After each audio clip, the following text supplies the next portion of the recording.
to have our first presenter here today. He's got a wealth of industry experience on the topic he's talking about and a lot of other stuff in the beer world. Joel Hueston is a senior marketing executive with over 30 years of experience in management and leadership, including the National Board of Directors of Coors Light at Molson, Canada. Joel also spent 7 years with Coors Canada, where he was one of the chief architects in building the organization from scratch. In 2005 to 2010, he operated his own leadership management training company. In 2003, Joel earned his MBA in marketing management, and in 2011, he joined First Key in their commercial strategies group, focusing on sales and market strategies, corporate positioning, and M&A consulting projects. Since 2013, Joel has been heading up their commercial strategy business unit. Please welcome to the stage, Joel Hueston.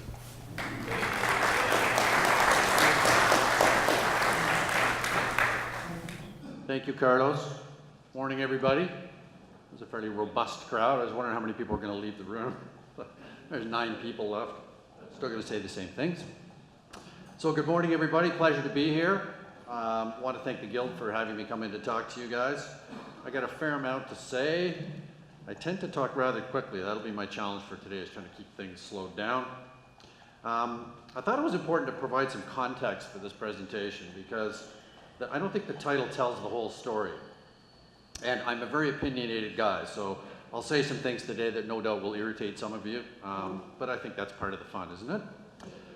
So I'm of the opinion that whether you're established or not, or even if you're like a startup nano brewery, or if you're looking to expand your reach beyond the neighborhood you live in or not, you still should be analyzing the same success factors. So I wanted to make sure I included as many stakeholders as possible in this talk today. I got to do this manually because playing around with a mouse on a sloped, it's not fun. So the first question I have for the group, don't have to raise your hands, is your brewery experiencing growing pains?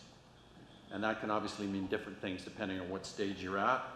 Bottom line is a nice problem to have. If you're having growing pains, it's a hell of a lot more fun than having shrinking pains. So what stage are you at? Are you just starting up? I suspect there's somebody from every one of these groups in the room. Just starting up, growing too quickly, not able to keep up with demand. That's a really nice problem. Established and looking to explore new markets, which is kind of the heart and soul of this conversation today. Or are you stalled at a certain level and unable to kickstart growth? And I think regardless from a commercial or go-to-market perspective, it's important to always challenge your strategies to stay viable in an evolving and increasingly competitive market. And it's very competitive out there compared to what it looked like 10 years ago. No comparison. So my presentation today is going to cover some of the go-to-market strategies that I think are critical to success, both at home and outside your immediate geography. And depending on the situation, obviously, some parts of the presentation will be more relevant to you than others. Hopefully there will be something for everybody to take away.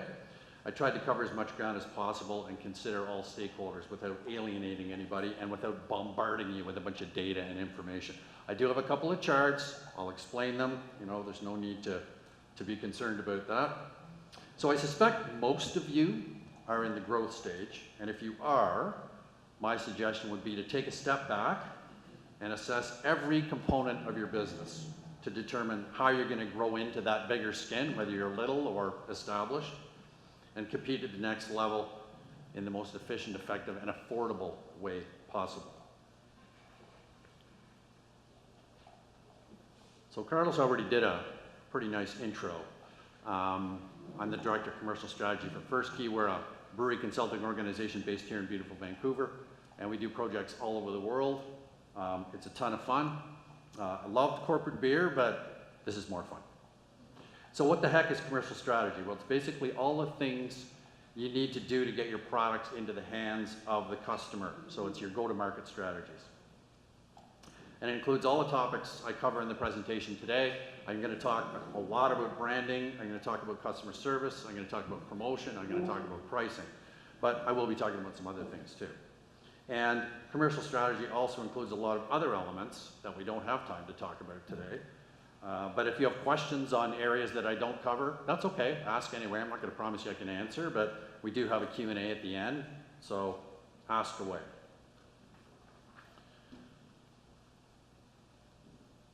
So I thought it would be helpful to provide a foundation for what's going to follow today. So just sort of paint a little bit of a picture of the Canadian beer market. And the beer landscape's always changing. So 10 years ago, big beer still ruled the earth. But now all the growth, and I mean all the growth, is in craft and imports, and the lion's share of that is craft. And you can see those numbers at the top of the page from 2012 to 2016. The big boys are down, and this is volume, 9.9%, and craft and imports combined are up 34.4%. Most of that is craft beer. So to put things in perspective, big beer is down an estimated 1.8 million hectoliters in Canada, and that's a pretty big chunk of volume. That's about triple the size of the BC craft beer segment. So they're bleeding. And no one could predict what the market's going to look like in 5 or 10 years, but today we're seeing a lot of consolidation, a lot of acquisition, and the continued growth of neighborhood tap rooms across the continent. Now, we all know that it's hard to find data in Canada on the craft category. It drives me crazy. Lots of data in the US, but I can tell you that in the US, the top 10 big craft brewers are all down from 2015 to 2016. And there's no growth in the top 10. All the growth is coming from the little guys. They're doing all the heavy lifting. And taproom volume was up 27% in the US last year. I suspect the number in Canada is very similar. The trends are very similar.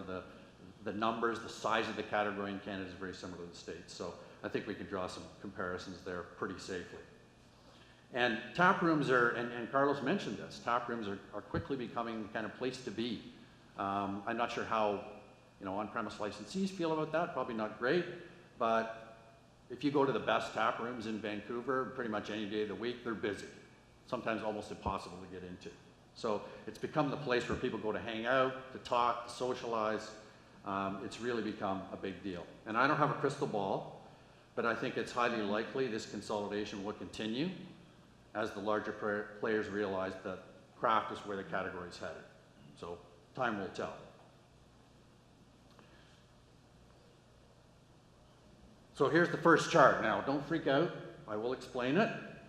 One of the questions I get most often is, when is the craft bubble going to burst? I always get a chuckle out of that. First of all, it's not a bubble. Sierra Nevada has been around for 37 years. And Granville Island and Vancouver Island breweries have been around for 33 years. So craft's not new. It's not a fad. It's not going away. It's definitely here to stay. And a lot of this craft growth is driven by pure demographics. I don't think it's hard to explain. So if you look at Generation X, and those are people 38 to 52 in 2017, they started this craft train rolling, and they're still really important volume drivers for the category. Then the millennials, who are 23 to 37, took over, and they're now kind of driving the craft bus. They're in charge right now. And then waiting in the wings, you've got Generation Z or Z. Those people are 7 to 22. Hopefully none of the 7-year-olds are participating yet. And subsequent generations are waiting in the wings to kind of assume control in the coming years. So starting with the younger end of Gen X, so the young Gen Xers, people in their kind of late 30s, early 40s, these generations have all been raised on craft beer. So it's part of their lives. And they expect product diversity and flavor in their beer choices, and that's not going to change. If someone can show me how craft beer drinkers are going to all of a sudden stop drinking craft and they're going to go back to mainstream or go to mainstream, a lot of them don't drink much mainstream, I'm listening. I need someone to tell me how that's going to happen, because I don't see how that could possibly happen. So show me if you can. If you want to pull me aside of this and explain to me how that's going to happen, I'm all ears. So I'm going to explain this chart now, but just let me kind of set the groundwork for it.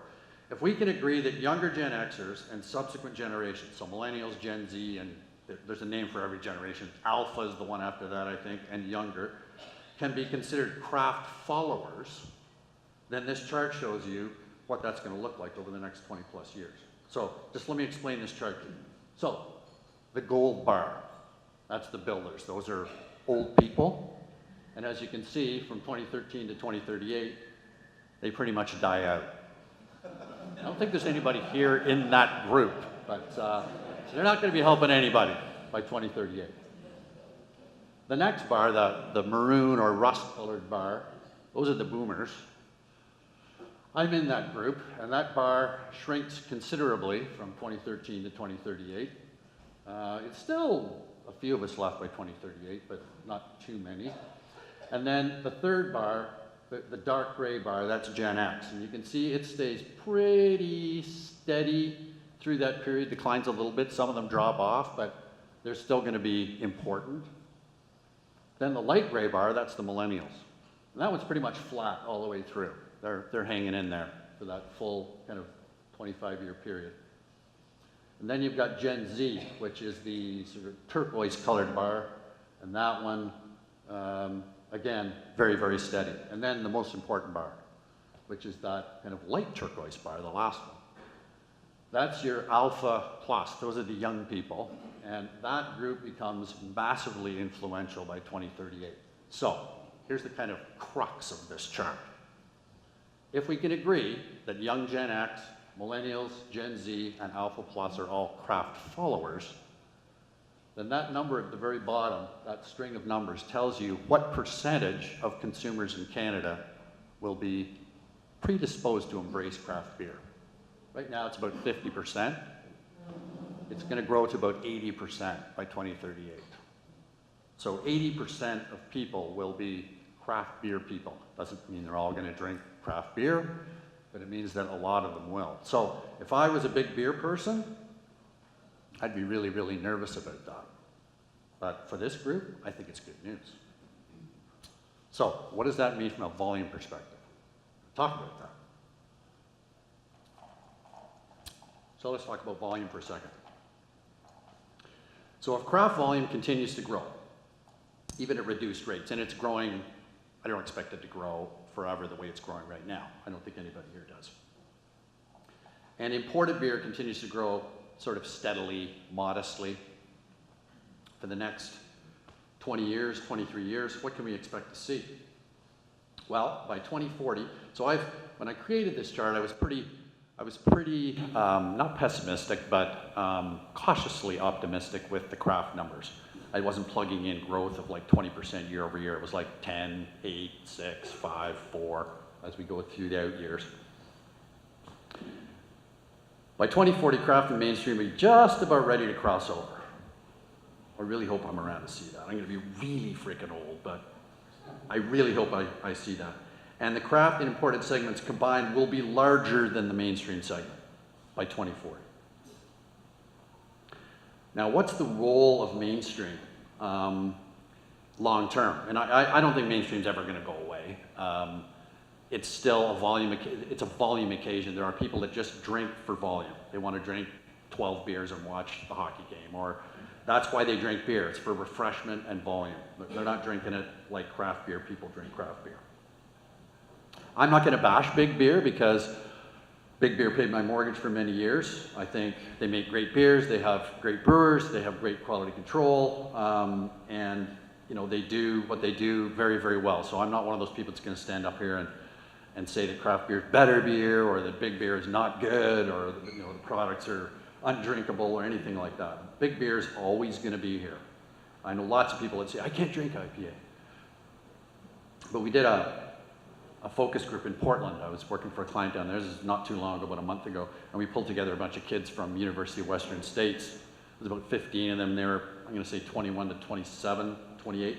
And we asked them about mainstream beer. Like, what role does it play in your guys' lives? And they were all very upfront about saying, oh, it plays a role. I mean, we're craft beer drinkers, but price, volume, pre-gaming, it plays a big role. A lot of it was discount stuff, but it plays a pretty big role in their lives. Not their first choice, obviously. They're, as I said, craft beer drinkers. But so for that reason, I don't think mainstream's going to go away.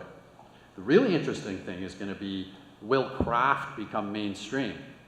I'm not sure. How will craft be defined?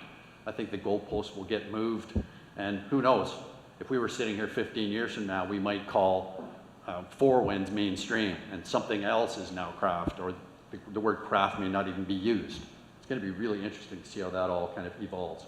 So whether or not things evolve exactly this way for the craft category to continue to thrive, it's going to be really important for craft breweries to ensure their businesses are well positioned for success and are fully equipped with all the elements needed for healthy growth, which is why I'm here today. So from a commercial perspective, what does this mean and what will be required? So now we're going to get into the strategy. So let's talk about branding versus marketing. What's the difference? And there is a difference between these two things. I'm going to be reading parts of this because there's no way I can memorize this, but there's a spectrum of opinions on the differences between these two things. But in my opinion, marketing is actively promoting a product or service. So it's a push tactic. It's pushing out a message to get sales results. So typical examples would be, buy our product because it's better than theirs, or because it's cool, or this celebrity likes it, or, ooh, you have a problem and this product's going to fix your problem. That's oversimplification, but in a nutshell, that's marketing. That is not branding. Branding, in my opinion, is the foundation of any marketing activity. It's not push, but pull. So branding is the expression of the essential truth or value of an organization, product, or service. So it's the communication of characteristics, values, and attributes that clarify what your brand is and is not. So branding, will help encourage someone to buy a product, and it directly supports whatever sales or marketing activities are happening.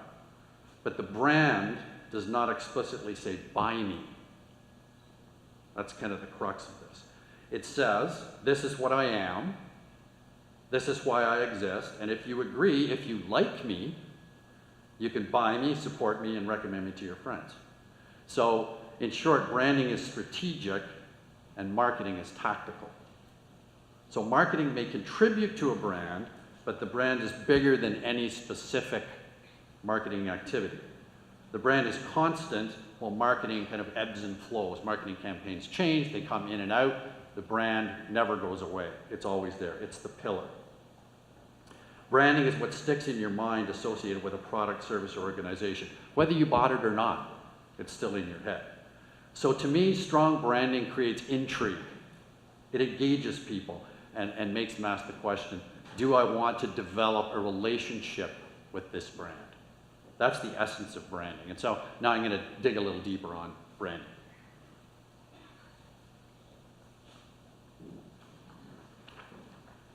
So there's a lot of components to branding. And I've got another chart in the next page that's really busy. And again, don't worry, I'll explain it to you. You're not expected to memorize it or read it even.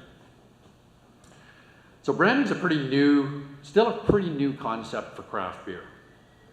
In the past, not much time, energy, or resources were invested in branding because brewers could get away with differentiating themselves through product.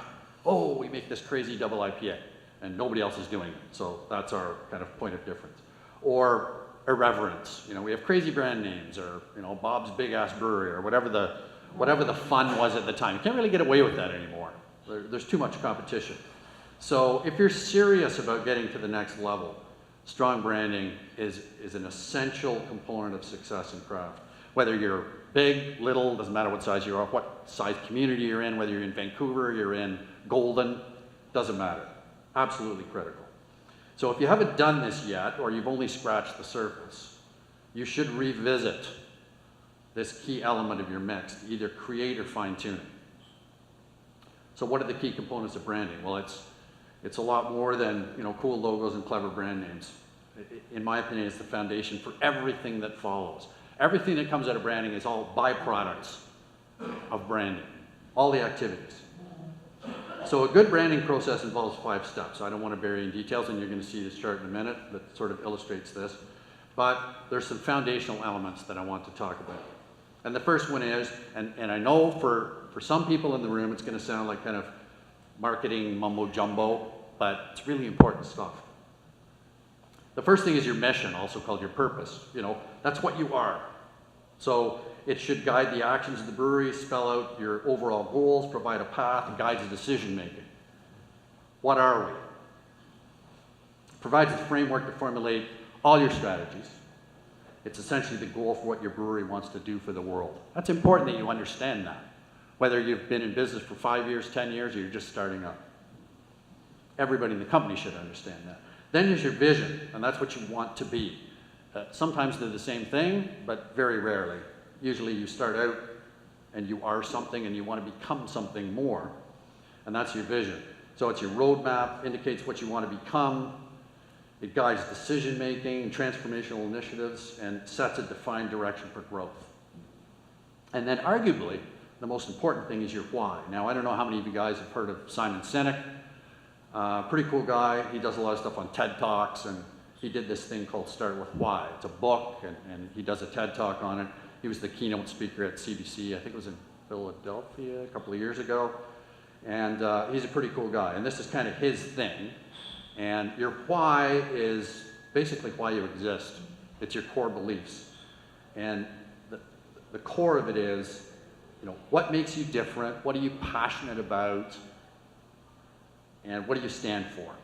And when you understand that and you're able to articulate it, a lot of the other stuff just flows naturally from that. So if I had to pick what's the most important thing of those three, I'd say your why is the most important thing. You should read Start With Why if you haven't read it, or even just watch the TED Talk if you haven't seen it, because it's really cool stuff. Flowing naturally from that is your brewery story. And hopefully you've got one, and if so, what makes it different and compelling?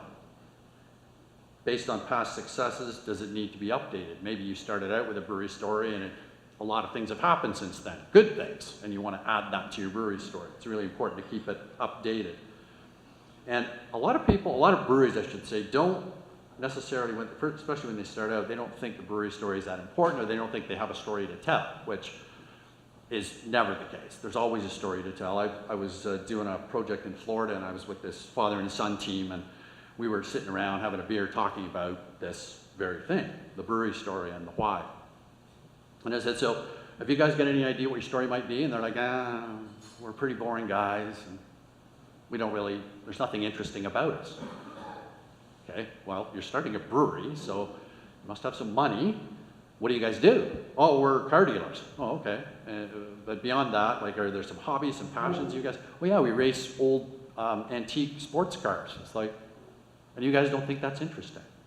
There's nothing you can do with that to apply to your brewery that's different and unique and compelling.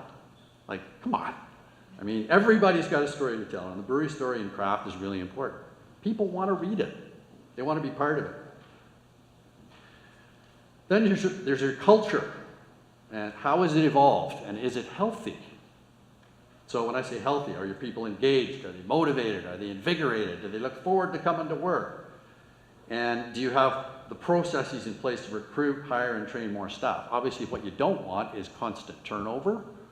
And if you do have constant turnover, you might want to take a look at that, because that means people probably aren't engaged, motivated, and invigorated, which is tied directly to your core values.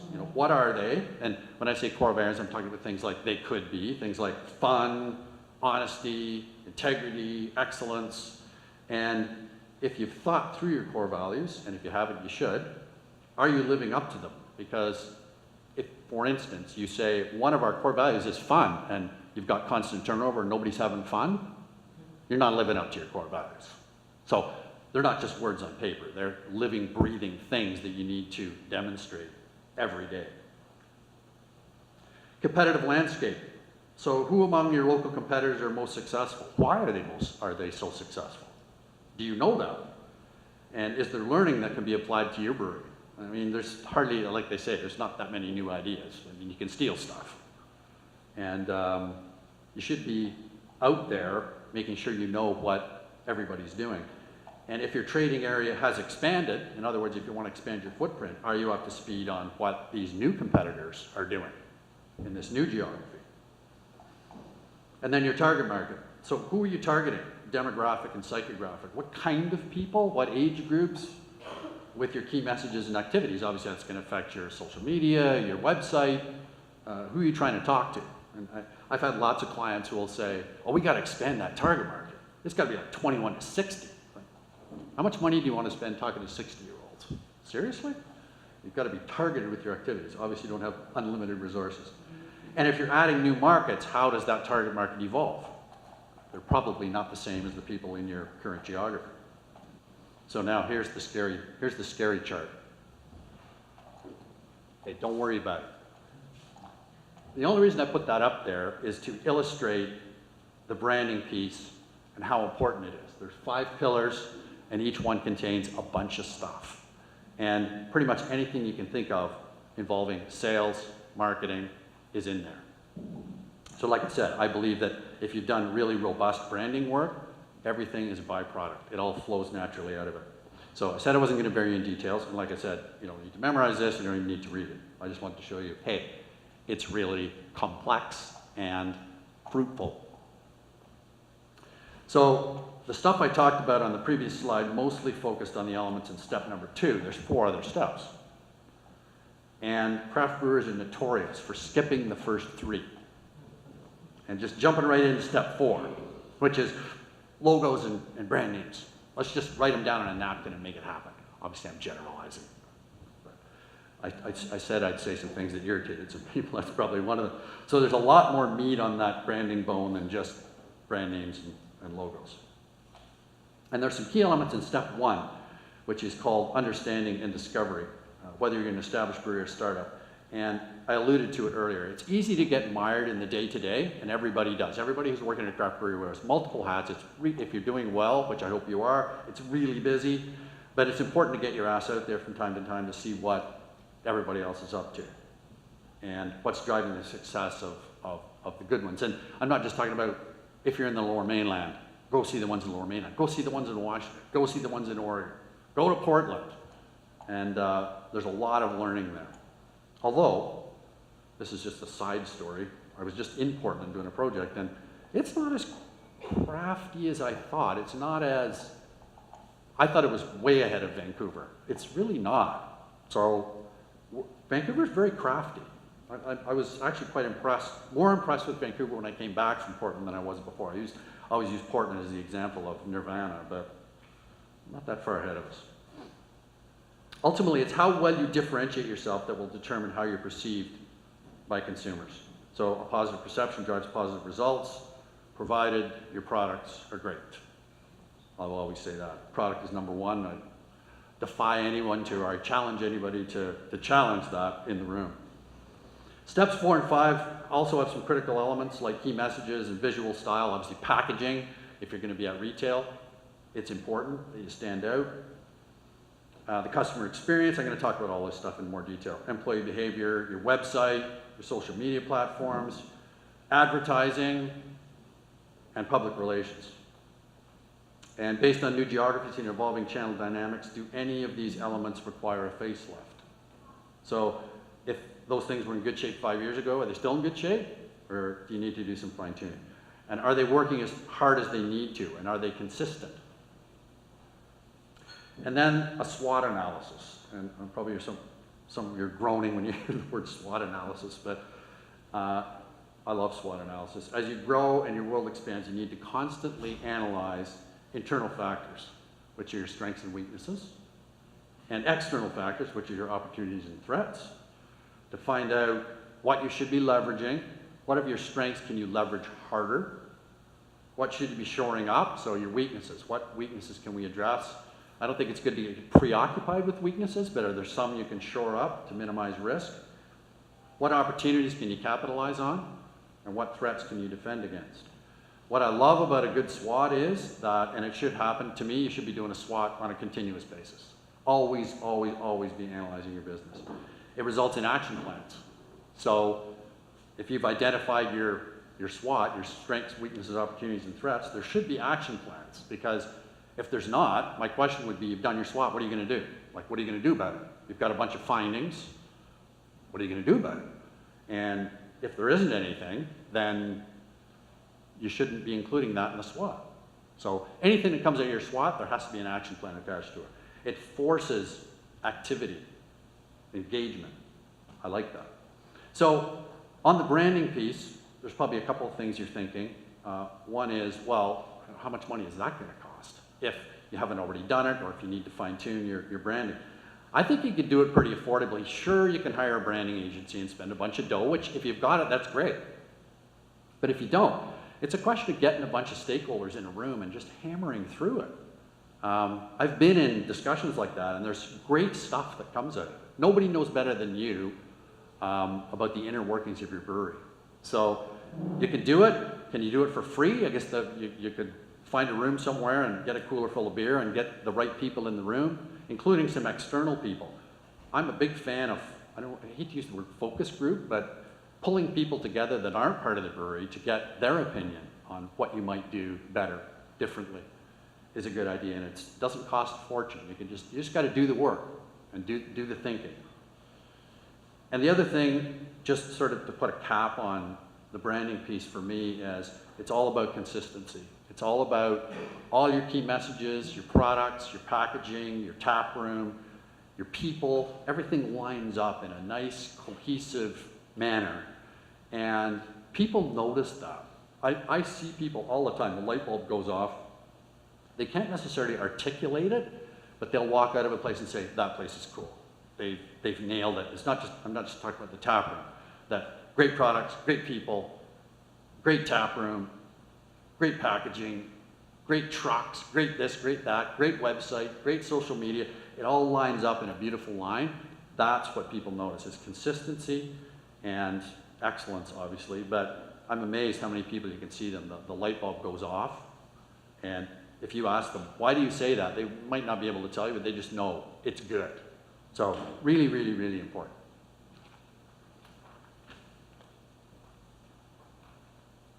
So let's get into some other stuff, because this leads right into the grassroots strategies and tactics that you're going to be using to have direct impact on your customers.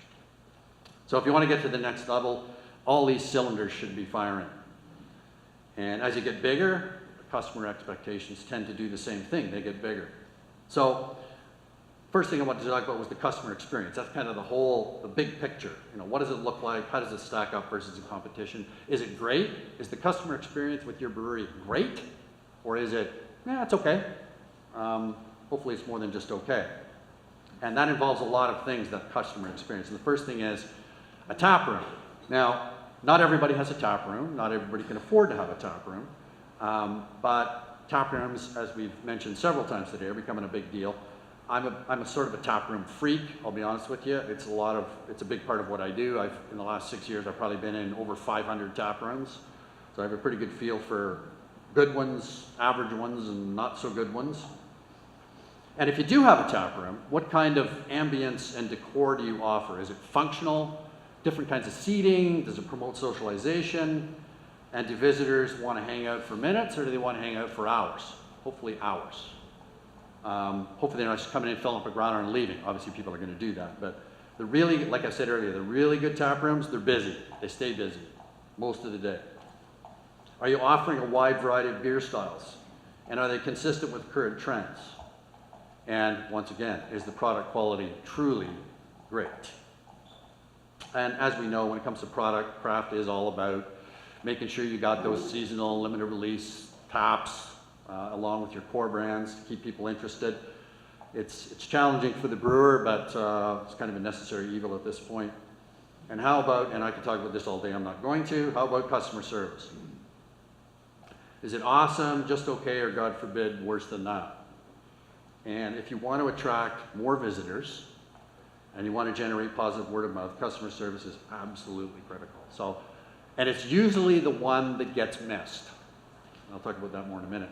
So some things that like I said, 500 tap rooms, I've got a little bit of a routine I've got when I do this. A few questions I always ask when I walk into a tap room. Did someone acknowledge me when I walked in? Obviously, if they're really busy, that's less likely, but there are some places that do it regardless.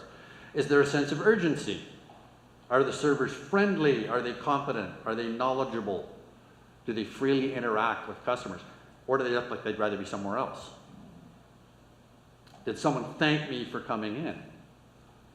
And are there efficient processes in place, like the beer line, the line to buy beer? how long is it? Does it move, or are you like standing there for a really long time? If you come in and the place is full, are you just kind of wandering around, left standing there? Are there processes in place that keep things moving along? That they've obviously thought about it. And will I remember this customer service experience for the right reasons? So there's something I call the magic triangle. It's not rocket science. It's great product, great service, great tap room. And of those 500 tap rooms I've been in, I'm going to say maybe 10 would have those three things nailed. Been in lots that were cool tap rooms. That's fairly common. Been in lots that serve really good products. The customer service one, that's the toughie. Even, I've been in lots of breweries, really cool tap room, awesome beer, and the customer service, oh, so disappointing. So to get those three nailed is really, really difficult, but it's magical when it happens. And I always say to new clients, it's funny, you know, the tap rooms that are cool, serve great product, have great customer service are always busy, and the ones that aren't. So it's, like I said, it's not rocket science. Website and social media, this is a biggie. And they're critical communication vehicles. Are they operating for you at peak efficiency and effectiveness? Because it's the most affordable way, and I would argue maybe the most effective way if it's done right, to touch your customers. You're probably not going to do TV spots.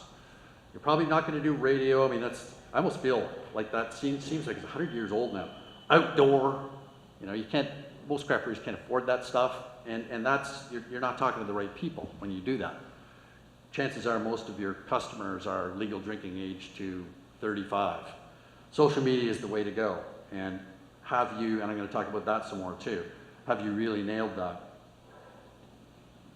Do you have the resources dedicated specifically to social media and your website? Most craft brewers will say, we got a great website. Is it great though? Who did the website, and is it great? Because someone who really is an expert in websites can pick out the flaws. Is it really interactive? Is it easy to navigate? There's functional and aesthetic things that are kind of critical. And staying on top of new developments every day with your social media. So again, same focus group we did in Portland with all these kids. I'm not an expert in social media, but I couldn't believe how much emphasis they put on that. It's how they keep up to speed on what breweries are doing. It's how they categorize breweries and evaluate them. It's how they decide where to go. It was all social media. So they were able to pick out the breweries that don't stay on top of their social media. And again, I'm not familiar with all the jargon, but it was basically, hey, you can tell I haven't updated this for 2 months. Doesn't create a great perception. So my advice would be have someone dedicated to social media. Again, costs money, but I've seen lots of craft breweries where they don't stay on top of it, or they'll delegate it to somebody. You know, Bob, he's working in the back room, he's 23, parties on the weekend. Let him do our social media for us. Don't let Bob do your social media for you. Hire somebody to do it. There's lots of meat eaters out there who would love to do it. Who doesn't want to do social media for a craft brewery? You don't have to pay them $100,000 a year. But really important to have somebody who's on top of it 24/7. So are you leveraging this technology to its fullest capability? And how do you measure success? If you say, great website, great social media, we got it nailed. It's like, how do you know? Are you talking to yourself, or are there actually people outside your circle that are telling you that? Because ultimately, it's the users that will tell you if your website and your social media are great. So again, it's really important to talk to, if you can pull together people, use your kids, use your friends, pull them together and get them to give you feedback on that kind of thing. And it's amazing what you can learn. Moving on. So this is kind of marketing, promotion, pricing, a bunch of stuff contained in this. So advertising, PR, event sponsorships, philanthropy, promotions, tactical field initiatives. And the key question here is, how are these things going to help you create awareness for your brand in a crowded market? So if you're expanding your footprint, you know, how are you going to create awareness beyond your website and social media, which you should be thinking about too, but what are you going to be doing in these communities to generate awareness? Just putting your brand on a shelf and not doing anything, why would anybody notice? unless you've got unbelievable packaging. Are you doing enough of these things, and are they adding value to your business? And how do you know? How do you know they're adding value? Got to be a way to measure it. So on the topic of PR, public relations, you can generate a lot of PR for free with a good story and some effort. So I've seen lots of craft brewers that, hey, you know what? We need to create a little stir. They got something cool that happened. They just reach out to somebody they know in local media, and they come out and write a story, and it generates talk value and buzz for your brewery. It doesn't cost you anything. It's just, you got to make an effort. You got to come up with a good story, and not be afraid to reach out and grab somebody and say, hey, you know what? Here's a story that needs to be told. Can you come over and we'll talk about it? So you can get a lot of free PR. I know lots of bloggers and media people in markets I've been to doing projects are not only are they easy to get together with, they're like dying to hear new stuff. So you can do that. Sponsorship of the right local events can generate a lot of positive buzz on the street. And I think the key word there is right local events, and it goes back to branding. It's like, what does your branding platform look like? And sponsor events that are consistent with that. Don't have a branding platform, here's who we are, and then you do something that's completely inconsistent with that. Spend money on it. It's like, what was your objective there? Are you just trying to sell beer, or everything you do must be complementary to your branding?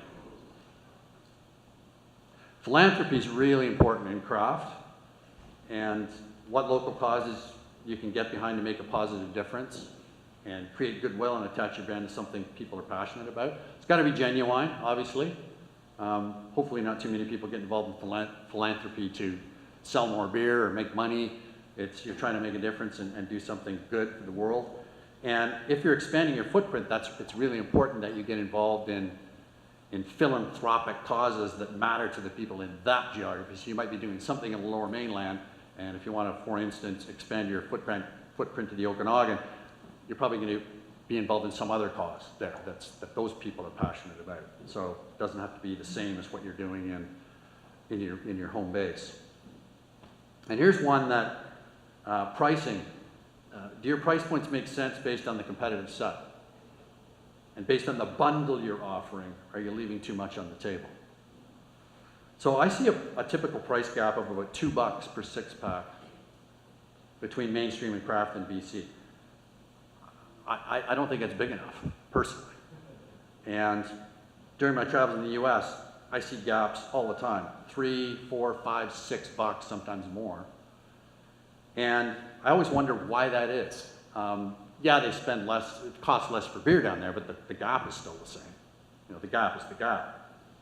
So what kind of message are your tap room and retail price points sending to local craft beer drinkers? And of course, there's an impact on volume if you raise your price. But I'll use an example. It's not a Canadian example, but although if you took 4 Winds, 4-pack of 4 Winds IPAs, $8.69 before tax, if you extrapolate that over a 6-pack, it's a lot bigger than $2 gap with mainstream. And I think they're selling quite a few of those IPA 4-packs.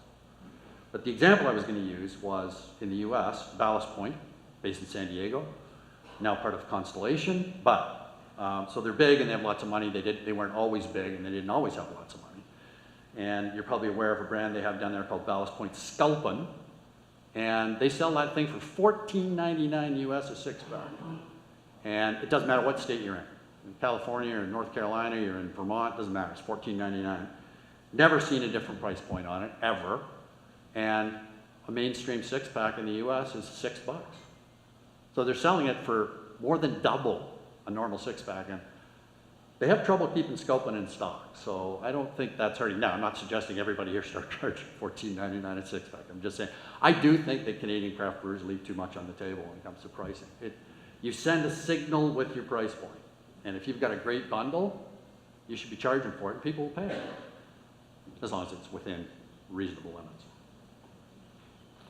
That concludes my points. So, I don't know, Carlos, if we just want to kind of open it up. Do you want to? Yeah, I got some questions for you. Okay. I'll sit over here. All right. So, we see a lot of examples of different kinds of branding in the industry, especially on the small brewery front. I did a piece last year in Scout focusing on brass neck. And the thing that I found so cool about what they do is they partner with this local artist, and every single one of their beers has a different visual identity, and they're growler focused, right? So I think that's really cool. They're putting all that thought into it. And I know Nigel puts a lot of thought into the look of the beer, of the room, and all this kind of stuff. So who do you think in our local space is doing a really good job of branding, and not necessarily someone who's selling nationally, selling outside of BC, someone who's locally focused? There's a few, but there's one in particular that I've noticed that has done some really cool stuff, and that's Andina on Powell Street. Now they've got this Colombian heritage that not everybody's got that lever to pull, but I think, in my opinion, those guys thought through their core values, all the stuff I talked about when it comes to branding. They thought through their why, their brewery story, their core values. The website's pretty cool. Not sure about the social media piece, I'll be honest with you. I know they've got something going on. I'm not exactly sure what the specifics are, but I've been down there a few times, and what I thought was really interesting is the tap room, you can tell it's a Colombian thing. Like, there's pictures and decor that matches the branding. And what I found even more interesting was the people that were there. And I've been there, I'm gonna say I've been there 4 or 5 times. I think if I pulled the room here, you'd say, how big is the Spanish-speaking community in Vancouver? And a lot of people would go, not very big. Well, a lot of them hang out at Andina. So there's all these Spanish-speaking people, be they from Mexico or Central America or South America, or wherever, mixed with all these craft people, and you get this really interesting melting pot of people that hang out there. So I think there's just been some really nice integration there. And there's some other ones that, I think Strange Fellows has done some cool stuff with their tap room. Again, I tell you, I'm a tap room guy. The way it kind of works in there, I feel like this is very consistent with all the other stuff they're doing.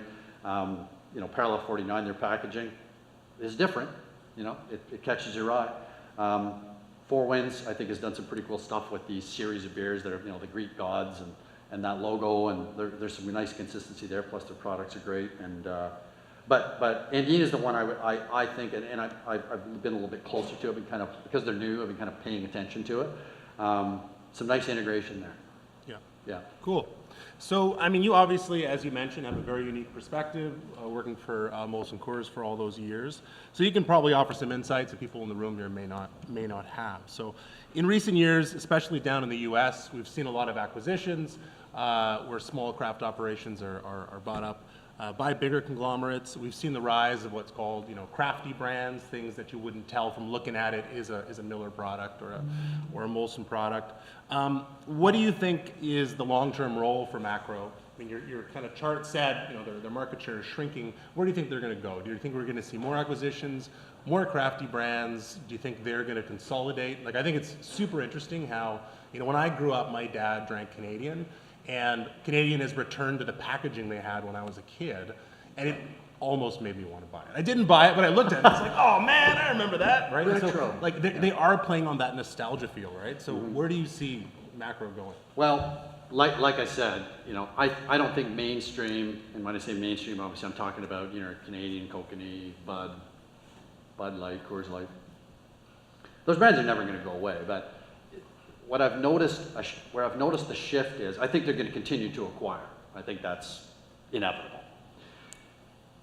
I think that the key question is, and I get asked this question all the time, and I ask this question all the time, do people really care if, Mill Street's owned by Labatt's? I don't know if they do, that Turning Point is owned by Labatt's.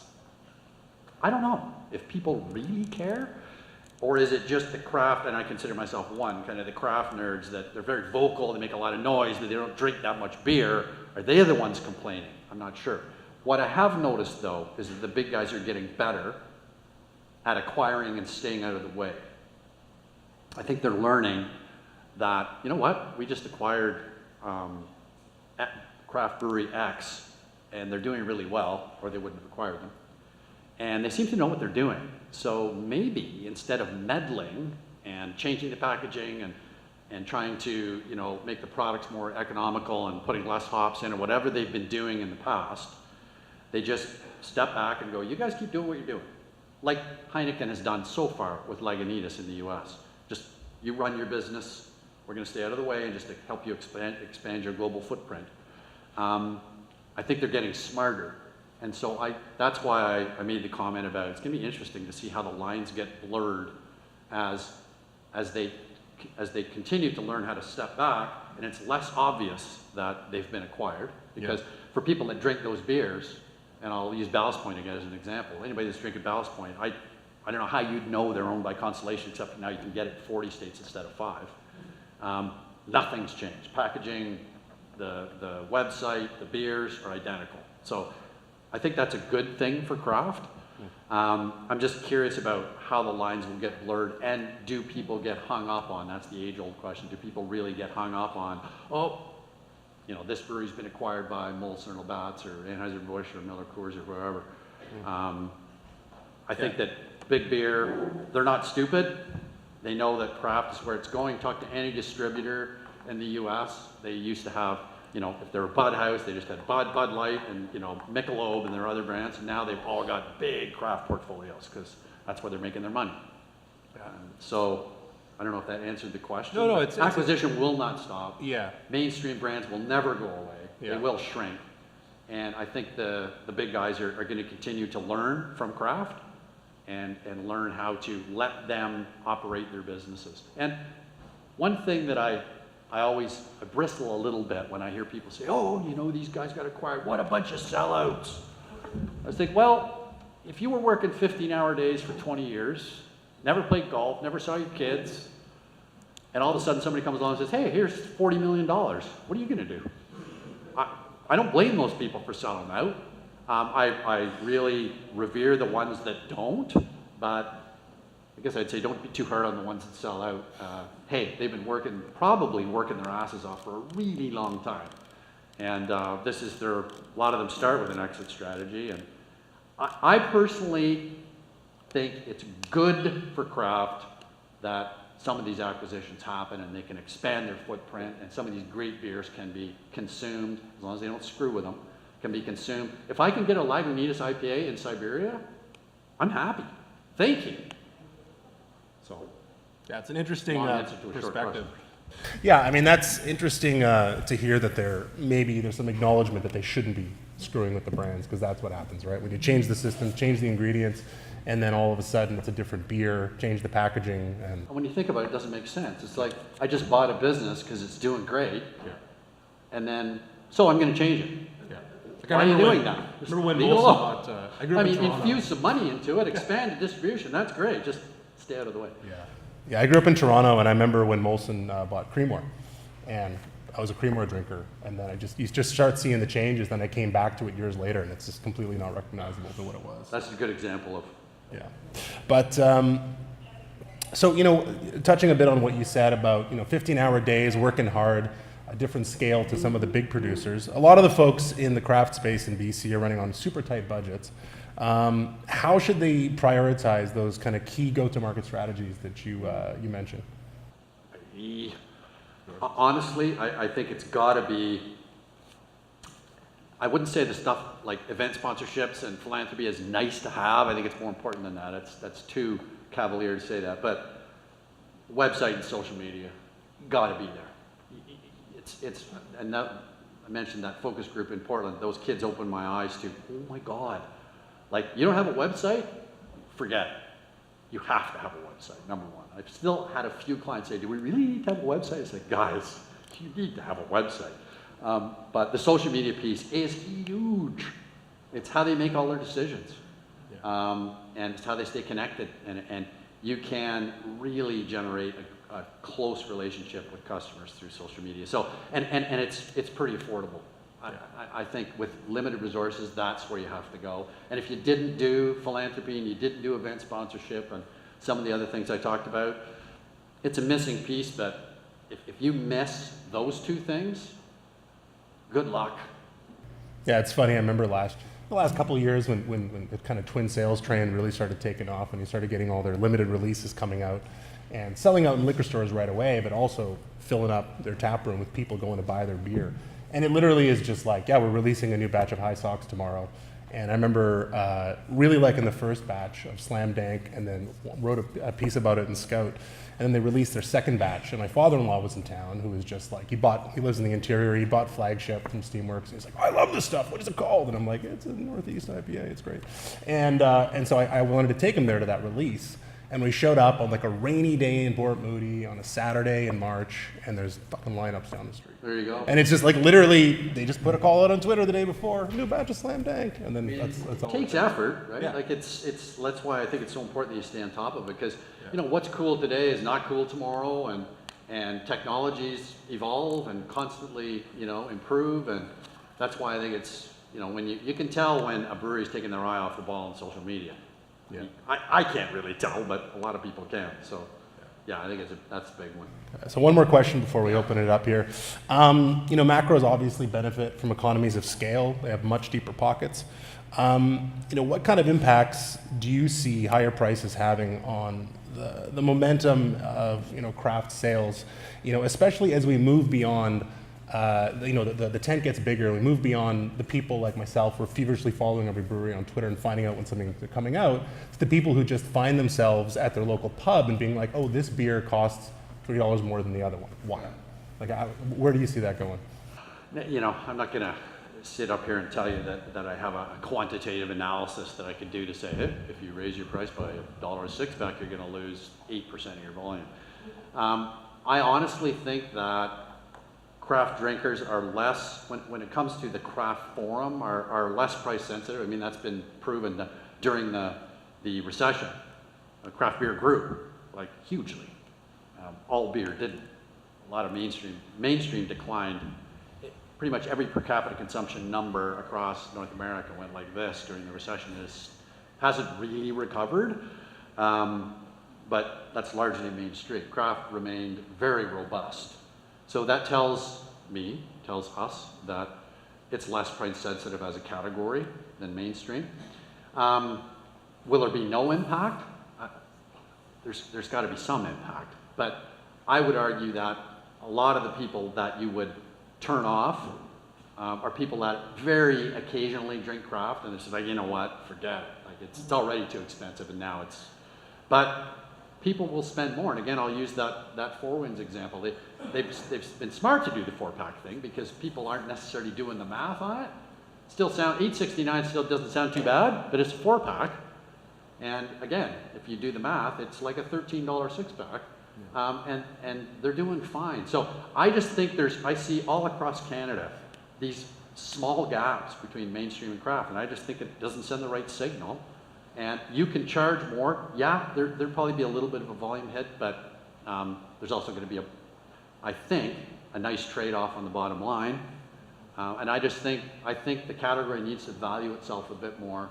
And I see that it's more prevalent in Canada than it is in the U.S. In the U.S., there's a really significant gap in most states between kind of premium craft and mainstream.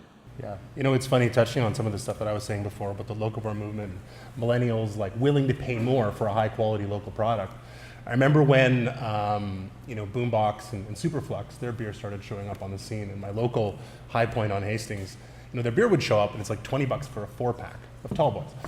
And the guys in the store being like, this is madness, who's gonna pay this money? And then it's just like, it's gone right away. Like people are just buying it up because they know good quality beer. They're willing to pay for it if they have it, so. That's an extreme example, but you could say, single serve, 650, 750 ml bottles, they're not cheap. Yeah. There's a bigger gap there than you get now I'm doing this off the top of my head, but I think if you get a 650 or a 22 ounce or whatever the size bottle is of a craft beer at the liquor store, it's like $5.69, somewhere in that ballpark, sometimes a lot more. Hey, you can get the same bottle of Heineken for $3. There's a big gap there, but it's not carried over to larger pack sizes. Obviously, you don't want to carry it over absolutely, but I'm saying there's a lot bigger gap there, and I don't see them having any trouble selling large bottles. Yeah. It's always a little lineup of people there ready to buy. So, and some of the ones you see for $20, $30, and they sell. Yeah, and people have money. People will line up at breweries. As long as the product is great and the bundle is great, Yeah. they'll be there. All right, good stuff. So any questions from the audience for Joel? Rick? I would say that as the marketplace is getting a lot more crowded, it ends up creating more pressure especially your branding and your marketing to really differentiate yourself. And I mean more than just coming up with, say, some funky graphics or catchy phrases, but fundamentally, getting into the first steps that you've outlined in terms of your values, your story. It becomes more important to focus on that and figure out, well, how are you going to be different than anybody else instead of coming up with just yet another riff on brewing what we like and doing something different and funky all the time. That question was, do you think more craft breweries today, tell me if I don't get it right, are putting more thought and effort into the branding piece versus just, packaging and got to get out there and sell beer and make a great IPA. I do see branding becoming, I think if we were sitting here 5 years ago, you'd be hard pressed to find somebody who'd put much thought into that. Now I'm seeing, I would say most of the startups that we deal with, it's on the radar screen. They're either planning to do it or they're receptive to it. And I think it would have been a harder sell, much harder sell a few years ago. So I am seeing that's becoming much more common, that kind of thinking, even if they're only scratching the surface, they're at least thinking about, they're not just going, who's got time for that? We gotta get out there and sell beer. You don't hear that as much anymore. It's like, well, if you have no foundation for it, set yourself up for success. Okay. Do you foresee what's going on in the States with the independent label, with the BA and stuff, and is something that might be important here or might even come up? Okay, the question was, do you see the kind of branding, labeling that we see in the US with the BA being something happening here?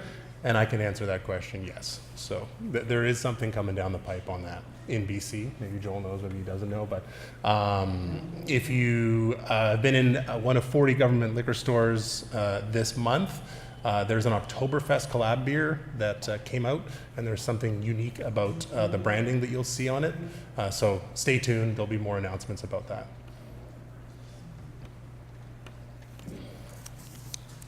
Any other questions? Getting into the part that didn't really seem to come through your presentation, but was on the title of the seminar, is if you're looking to get into another market, how much do you have to look at whether or not your story or brand is actually going to resonate with people in that new marketplace? Okay, so the question is, oh, sorry. And do you think that you might need to substantially change that even from what you're doing in your local market, that somebody from your local market going into that other market might see that beer, but it's completely different and they wouldn't recognize it?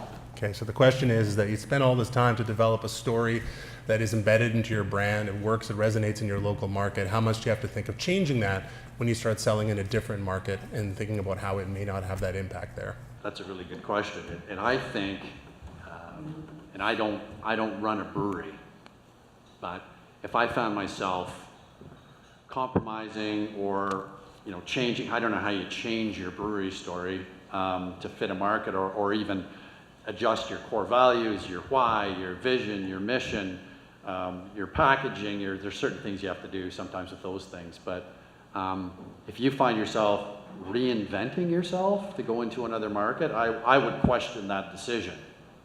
Why are we doing this? Because if it's just, well, we want to get listings, we want to be on the shelf in that, okay, but if you find yourself compromising the entity of your operation to do that, it's probably not the right decision. And I've seen breweries expand their footprint for the wrong reasons. It's just, hey, we're not really kicking ass in our home market. Let's try the neighbor's yard. It's like, well, I'd be getting my own yard in good shape before I thought about going to the neighbor's yard. So I think it's really important for you to stay true to yourself. And if that doesn't play in another market, think about either not going there or going there in a less prominent way than you had planned. But if you can't go all in, I would question it too. If there are elements of your mix that that can't play or won't play, I'd rethink it. Can you address the danger of social media having your messaging go sideways? It sometimes crops up that there's an incident or a position taken on social media and the negativity goes viral. How do you manage that? So how do you manage social media catastrophes when a message goes sideways and you have a crisis that quickly goes viral? I think you need to have some sort of contingencies in place. By that I mean, I was advocating, hey, have someone in charge of your social media that's dedicated to it 24/7. I stand by that. However, if that person's working in isolation with no input from anybody else, I think you can run into that problem. I think you still need to have, there should be nothing happening on social media that sort of your decision-making team is not aware of. Because then you can get into some problems. Because most of the stuff I think that would go out there, if it was run by the key stakeholders, it doesn't have to take hours, but you'd catch a lot of those things. Oh, hang on, we don't want to say that. But if they don't have visibility to it, that's how things slip through the cracks. So I think there still needs to be a bit of a safety net there with the people that are running the show to make sure that the messages are saying what you want them to say. Yeah, and I mean, this might be trite, and I know a lot of people in the room are doing this, but if someone starts taking you on social media and complaining about something, take it offline, like right away. Don't engage them. I've seen that go sideways so many times, and I've actually had clients come to me and like, what do I do? And I'm like, you should have just said, thanks for the feedback, DM me with your concerns, and come down and chat with me. Don't be like, no, that beer wasn't off, and you were a dick that day at the tasting room, I remember you. I'm like, those are like actual examples, right? Like, I remember you, like going in on like a blogger's post and putting your comment, like, just don't do that. But I mean, that's pretty obvious. Something happened, I think it was in the east coast of the US, I can't remember the name of the brewer, but there were people complaining about inconsistency of product, and they did exactly what you just recommended against. Yeah. Some of the stuff they wrote, I couldn't believe. They were like, for these idiots that are criticizing our consistency, we're a little brewery and this and that. It sounded like Donald Trump. Like, what are you doing? Like, engaging with, be professional. They just got mad. And it's lashed out. It's like customer service, right? Like if you were serving a table as a waiter, you wouldn't get like, no, like you're just like, oh, I'm sorry that happened. We'll do our best to make this better. Even though it's like super personal and it's your baby, it's your brewery, you put so much care into it. Like when you do that, it's just, you're gonna look bad no matter what. And like I had a situation where there was a blog post, there was like a kind of call out of a certain brewery, and the person at the brewery, and I was in the room, this blogger was talking about a meeting that happened. I was at the meeting, the brewery called the blogger out and was like, blah, blah, blah, blah, blah, and said something that was like factually incorrect about this blogger. He said the blogger was at this meeting, it never happened, and they just looked so bad, and people just roasted them. And that's when like, you get PR people involved, and that's when it gets ugly. So yeah, just take it offline, take the high road, because they have nothing to lose, and you have a shit ton to lose. And that customer service piece obviously extends far beyond the tap room, and it extends to that. It extends to retail relationships, relationships with media, relationships with governing bodies. It's a way of behaving that has to be consistent with who you are, and you can't have things like that happening in the tap room or on the street or on social media. Yeah. So. Okay. Any other questions? Great. 11 o'clock, it's time to drink. Is it 11? Oh, nice. Thanks, Rick. There we go. Ding, ding, ding, ding, ding. Time to drink. Thank you, Joel. Thanks to Joel here.